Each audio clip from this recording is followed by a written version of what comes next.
Sebastian Hale's office was quietly humming with the soft hiss of air conditioning, the distant footfalls on marble corridors, and the muted beeping of digital devices.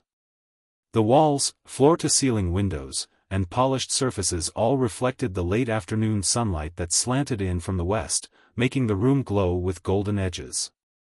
From this height, the city looked like a miniature diorama, cars inching along avenues, people crossing at traffic lights like pieces on a board, all moving with the mechanical certainty of routine. Sebastian, usually unmoved by the world's small details, found his gaze drawn more than once to the view, as though seeking in silence something he couldn't yet name. At 41, Sebastian Hale had learned to wear control like a second skin. As CEO of Hale Enterprises, he'd built his name on precision, on being the man who saw what others did not, who moved strategically, who made decisions swiftly and stood behind them with unshakable conviction. His office was a space meant to reflect that: deep mahogany furniture, minimalist modern art, shelves of awards, international law books, quarterly reports in neat stacks. Phone lines. Confidential files. Clients' portfolios. Everything in neat rows. Everything within reach. Everything under lock and key. Yet at this moment, seated behind his desk, legs crossed, hands folded, reading glasses lowered, he was not thinking about mergers, earnings, or forecasts.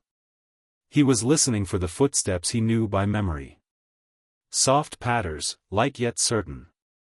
The click of his daughter's shoes, probably, or maybe the gentle rustle of her dress. He opened a drawer, found a paper clip, pressed it between his fingers, an old habit, soothing. He looked up, irritated at first, thinking it was an assistant entering. Then he saw her. "Daddy," the voice rang out, bright as a spring bell, cutting through the muffled corporate quiet. It startled him. Not with alarm, but with something gentler, like a favorite melody returning after years. He looked up slowly. There at the doorway stood Lila, his daughter, 6 years old, small and earnest, clutching a crayon-scrawled folder of drawings in one hand, the other hand tugging at her pigtails, which bobbed unevenly, one side a little lower than the other. Her cheeks were rosy from the walk, or perhaps from excitement.